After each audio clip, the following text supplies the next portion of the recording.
Votre home studio. Quel matériel, quel micro et quel logiciel? Je réponds à vos questions. Bonjour à tous et à tous, je suis ravie de vous retrouver pour cette nouvelle vidéo qui est un peu technique aujourd'hui.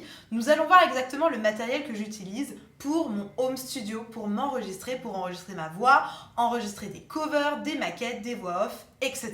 Je me présente rapidement, je m'appelle Elena Hurstel et je suis votre coach vocal depuis 2013 pour faire de votre voix votre allié numéro 1. Aujourd'hui, une vidéo un petit peu particulière parce qu'on va parler exactement de mon matériel et je vais vous présenter tout ce que j'utilise dans mon home studio. Si la voix c'est quelque chose qui t'intéresse, que tu as envie de la maîtriser encore un peu mieux, va dans la description, tu vas trouver un lien vers une vidéo privée. Cette vidéo, elle n'est nulle part ailleurs et je t'assure que tu dois absolument la voir. Dans cette vidéo, je vais te révéler plein de secrets qui vont te permettre de booster ta voix et ton potentiel vocal. Allez, c'est parti, on rentre dans le vif du sujet. Première chose très importante, le micro. Ici, j'ai un micro, c'est un micro Shure, un micro studio. La plupart du temps, achetez-le avec un pop. Un filtre anti-pop, c'est une espèce de cercle que vous allez pouvoir placer devant qui va filtrer tous vos bruits de bouche et toutes vos consonnes percussives, comme le P, le T par exemple. Ça va permettre de les freiner un petit peu pour éviter d'avoir des grosses ondes sur votre logiciel d'enregistrement et donc de casser un petit peu votre piste audio. Ce micro-là, c'est le Shure PG42. Moi, j'en suis très satisfaite, il fonctionne vraiment bien. Si vous voulez faire du home studio, je vous conseille véritablement ce genre de micro et pas des micros de scène unidirectionnels qui vont être moins adaptés. Celui-là, c'est un micro vraiment pour le studio, je vous conseille d'investir là-dedans. Évidemment ensuite, un pied de micro, ça, il n'y a pas de secret. Évidemment ici, un câble XLR, pas de nouveauté là-dessus.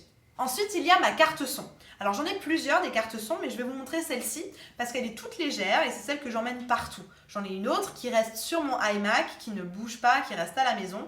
Celle-là, je la trimballe un peu partout avec mon MacBook. C'est une Complete Audio 2. Elle est vraiment bien, vous avez deux entrées, une sortie casque, vos gains, etc. Elle est vraiment bien. En tout cas, pour le prix, il me semble qu'elle n'a pas coûté très cher. Je trouve qu'elle est bien si vous voulez démarrer pour un petit home studio. Avec un micro comme ça, c'est largement suffisant. Si tu apprécies cette vidéo, n'hésite pas à mettre un like. Évidemment, si tu as des questions sur le matériel, sur comment il faut s'y prendre, n'hésite pas à me le mettre en commentaire, je me ferai une joie de te répondre. Et évidemment, ensuite, le logiciel. Alors, il en existe plusieurs. Moi, je suis sur Mac, mais par exemple, sur Windows, vous avez le logiciel Audacity qui est gratuit. Moi, sur Mac, j'utilise GarageBand. Je vais vous montrer comment ça marche. Venez avec moi. Je me retrouve donc directement sur mon ordinateur et plus précisément sur mon logiciel qui va me permettre d'enregistrer, qui s'appelle donc GarageBand. Donc là, on arrive sur la page d'accueil de GarageBand et ce que je vous conseille, même si vous avez un super menu par ici, ce que je vous conseille, c'est de démarrer avec un projet vide. Donc là, juste en dessous, vous allez pouvoir régler si jamais vous faites une composition, vous devez enregistrer un instrument par exemple. Vous pouvez déjà régler votre tempo, la gamme, etc. Donc ça, c'est vraiment si vous faites de la composition ou si vous allez directement jouer vous-même le morceau que vous aimeriez interpréter. Si vous faites juste de la voix off ou si vous allez simplement enregistrer votre voix, ça, vous n'allez pas en avoir besoin. Par contre, ce que vous allez avoir besoin, c'est juste en dessous de bien sélectionner votre carte son dans le périphérique entrant et sortant. Vous pouvez également, si vous avez déjà enregistré préalablement une partie de votre voix off ou de votre morceau, venir le chercher ici. Sinon, on va directement cliquer là. On va donc arriver par ici, et là, vous allez choisir naturellement ce qu'il vous propose, à savoir cette case bleue ici, et on va cliquer sur Créer. Une fois qu'on arrive ici, vous avez donc votre piste, et vous voyez, quand je commence à parler, elle commence à bouger. Donc vérifiez toujours que votre piste fonctionne bien. Vous pouvez évidemment la renommer en double-cliquant. Ce bouton-là va simplement vous servir à pouvoir vous entendre au moment où vous enregistrez dans votre casque. Ici, évidemment, c'est pour écouter uniquement la piste et ici, c'est pour la muter.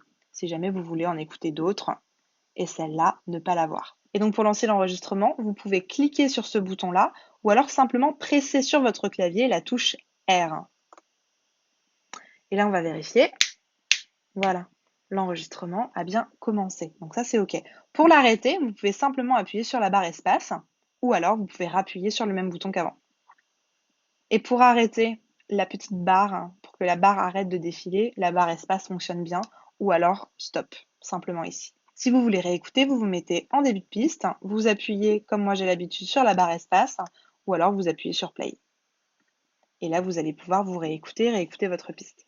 C'est absolument aussi simple que ça. Il n'y a rien de plus. Donc là, par exemple, si vous devez enregistrer une voix off, vous avez simplement à connecter votre micro, votre carte son, bien vérifier dans les préférences que vous avez votre carte son ici, et ensuite, il n'y a plus qu'à lancer play. En cliquant sur ce bouton ici, vous allez pouvoir faire quelques petits réglages. Par exemple, compresser, rajouter du grave, rajouter du médium, de l'aigu, un petit peu de reverb, etc. Et si vous voulez aller encore plus loin, vous avez carrément ici un autre écran où vous allez pouvoir régler le son de manière encore un peu plus précise. Mais si j'étais vous, moi en tant que débutante par exemple, je touche pas vraiment ça, parce que je suis pas experte. Je me contente vraiment juste de ça, de rajouter, de corriger un peu les graves, les médiums et les aigus et de rajouter un tout petit peu de réverbération. Si vous devez enregistrer une cover ou alors une maquette avec une bande instrumentale, vous avez simplement à glisser votre bande instrumentale ici et elle sera automatiquement placée. À vous ensuite, si vous avez envie de la déplacer, et évidemment ici, de jouer sur le volume sonore. Il ne vous reste donc plus qu'à revenir au début, qu'à lancer l'enregistrement. Et là, il ne vous reste plus qu'à chanter. Donc imaginons maintenant, je fais ma chanson en entier, donc là je suis en train d'enregistrer, de chanter, etc. Et donc j'ai terminé, ma chanson est complètement enregistrée et je veux l'exporter. Il faut donc que j'aille directement dans Partage, exporter le morceau vers le disque, et à partir de là, je vais pouvoir choisir le nom, modifier le nom, et enregistrer directement au bon endroit. C'est absolument aussi simple que ça, il n'y a rien d'autre à faire. Donc voilà une toute petite présentation de GarageBand très simplifiée pour vous permettre de manière assez simple de commencer vos enregistrements, de faire une première voix off, une première cover ou peut-être autre chose, un podcast, etc. de manière assez facile. Avoir un bon logiciel, avoir un bon micro, du bon matériel, c'est bien. Mais il faut évidemment que vous puissiez être capable de maîtriser votre voix, de chanter ou de parler avec de la technique vocale. Si c'est véritablement quelque chose que vous voulez faire, je peux vous accompagner.